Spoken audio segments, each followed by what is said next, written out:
તો વિદ્યાર્થી મિત્રો 1 માર્ચ 2025ના રોજે તમારા લોકોને ગણિત બેઝિકનું પેપર છે। એ વખત પેપર લખશો ને તો તમે મને યાદ કરશો, કારણ કે હું તમને એવા પ્રશ્ન આપવાનો છું જે 100% તમારા લોકોના એક્ઝામમાં જોવા મળવાના જ છે। તો વિદ્યાર્થી મિત્રો વિડીયોને એન્ડ સુધી જોતા રહેજો। અને બીજી વાત હું તમને લોકોને કહીશ કે કેમ આપણા પ્રશ્ન બોર્ડ એક્ઝામમાં પૂછાવશે, એના પાછળ પણ એક રીઝન આપીશ। તો ચાલો આપણે વગર ટાઈમ વેસ્ટ કરીએ વિડીયોની શરૂઆત।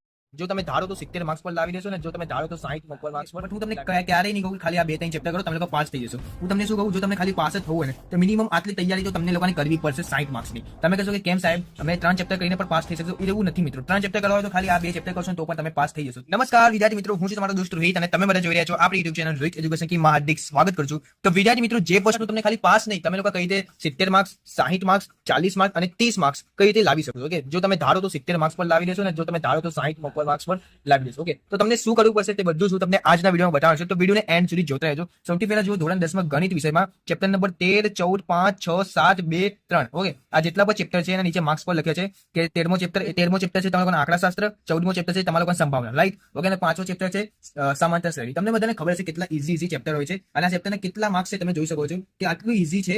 આંકડાશાસ્ત્રના 16 માર્ક્સ છે અને 14મો ચેપ્ટર એટલે કે સંભાવના એના 14 માર્ક્સ છે, 5મું છે એટલે સમાંતર શ્રેણી એટલું ઈઝી છે કે એના 12 માર્ક્સ છે। તમે લોકો સમજો, ઓકે, આટલા ઈઝી ચેપ્ટરના આટલા માર્ક્સ આપી દીધા છે। ખાલી તમે આનું ખાલી પ્લસ કરો તો પણ તમારા લોકોને ઈઝીલી 33 પ્લસ જતા રહેશે। તો તમે લોકો સમજી શકો છો કે કેટલા સારા એવા માર્ક્સ મળી જશે જો તમે આટલા ચેપ્ટર કરો તો ખાલી। ઓકે, બટ હું તમને ક્યારેય નહીં કહું ખાલી આ 2-3 ચેપ્ટર કરો તમે લોકો પાસ થઈ જશો। હું તમને શું કહું, જો તમને ખાલી પાસ જ થવું હોય ને તો મિનિમમ આટલી તૈયારી તો તમને લોકોને કરવી પડશે 60 માર્ક્સની। તમે કહેશો કે કેમ સાહેબ અમે 3 ચેપ્ટર કરીને પણ પાસ થઈ શકશો, એવું નથી મિત્રો। 3 ચેપ્ટર કરવા હોય તો ખાલી આ 2 ચેપ્ટર કરશો તો પણ તમે પાસ થઈ જશો, ચેપ્ટર 13 અને ચેપ્ટર 14। બટ હું કહું આ ચેપ્ટર ના કરતા, ઓકે, આ બંને માર્ક્સ મિલાવશો તો પણ તમારા 28 પ્લસ થઈ જશે। બટ હું તમને ક્યારેય નહીં કહીશ ઓકે આ ચેપ્ટર કરો, કેમ કે તમને આ 60 માર્ક્સનું છે, આ તમે કરજો। કારણ કે જો તમે આ તૈયારી કરશો તો બની શકે તમારા પાસ થવા જેટલા માર્ક્સ આવે કે પાસ થવાથી વધારે પણ આવે કે 60 માર્ક્સ પણ આવે। ઓકે, એટલે હું તમને ક્યારેય નહીં કહીશ કે યાર 2-3 ચેપ્ટર કરી લો બહુ થઈ ગયા, બટ હું તમને ક્યારેય નહીં કહું। તમને ખાલી આટલી તૈયારી કરવાની છે। ચેપ્ટર નંબર 13 આંકડાશાસ્ત્ર બહુ ઈઝી ચેપ્ટર છે, આઈ હોપ તમને લોકોને આવડતું પણ હશે। ચેપ્ટર નંબર 14 સંભાવના આ પણ આવડતું હશે, 5મો ચેપ્ટર પણ આવડતું હશે સમાંતર શ્રેણી, અને 6થો અને 7મો પણ તમને લોકોને ઈઝીલી આવડતું હશે। ઓકે, તો વિદ્યાર્થી મિત્રો વગર ટાઈમ વેસ્ટ કરી હું તમને લોકોને આઈએમપી આપી દઉં। તેમાં તમને લોકોને વિભાગ ડી તમને લોકોને 20 માર્ક્સનું જોવા મળશે। તેમાં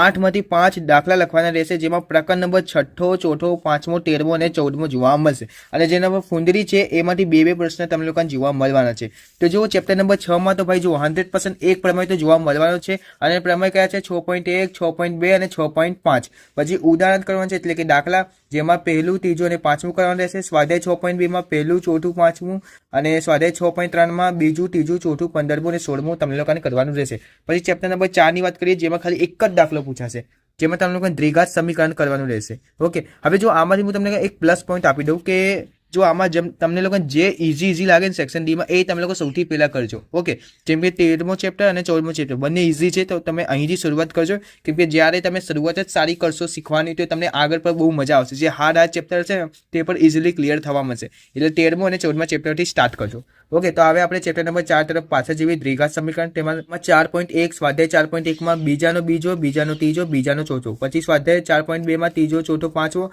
4.3 માં પહેલો, ચોથો, 5મો। ઉદાહરણ તમને લોકોને ખાસ કરવાનું છે, દરેક ચેપ્ટરના ઉદાહરણથી તમે લોકો શરૂઆત કરજો, કેમ કે ઉદાહરણ ઈઝી હોય છે, પછી સ્વાધ્યાય જે છે થોડુંક હાર્ડ હોય છે। તો ઉદાહરણ બીજો, 5મો અને 6થો કરવાનું રહેશે। પછી આપણે ચેપ્ટર નંબર 5 ની વાત કરી લઈએ, સમાંતર શ્રેણી। ઓકે, ઈઝી ચેપ્ટર છે, જેમાં તમને લોકોને ઉદાહરણ સૌથી પહેલા કરવાનું રહેશે, 8મો, 13મો, 15મો, 16મો। પછી 5.1 સ્વાધ્યાય, ઓકે, જેમાં 5મો, 12મો, 17મો, 18મો અને 20મો કરવાનું રહેશે। પછી સ્વાધ્યાય 5.3 તેમાં તમને લોકોને ત્રીજો, 9મો, 7મો, 8મો અને 19મો કરવાનો રહેશે।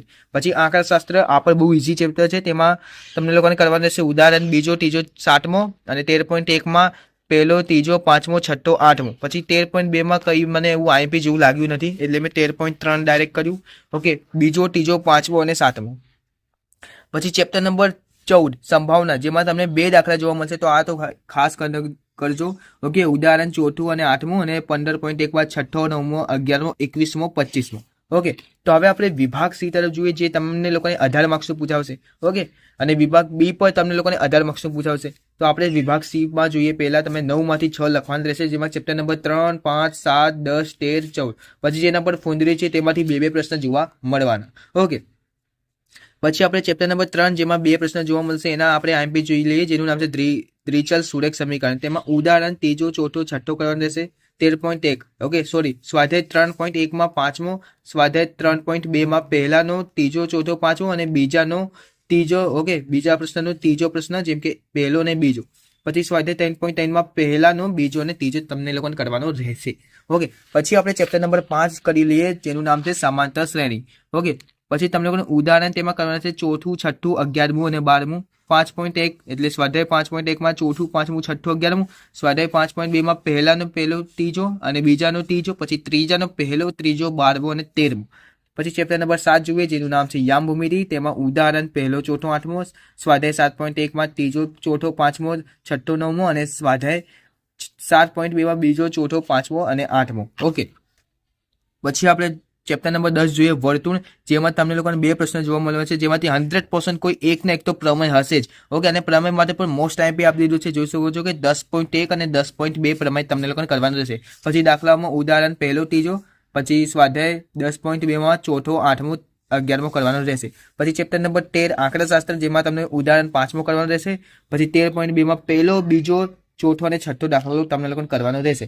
પછી ચેપ્ટર નંબર 14 સંભાવના, તેમાં ઉદાહરણ, ઓકે, તેમાં ઉદાહરણ 7મો, 11મો, 13મો અને 14.1 સ્વાધ્યાયમાં 8મો અને 14મો અને 18મો તમને લોકોને કરવાનો રહેશે. તો વિદ્યાર્થી મિત્રો, આ તો હતા તમે લોકોને વિભાગ ડી અને સી ના મોસ્ટ આઈએમપી. ઓકે, વિભાગ બી અને એ ના પણ મોસ્ટ આઈએમપી આવશે, બટ એ એક્ઝામના 1-2 દિવસ પહેલા જ આવશે.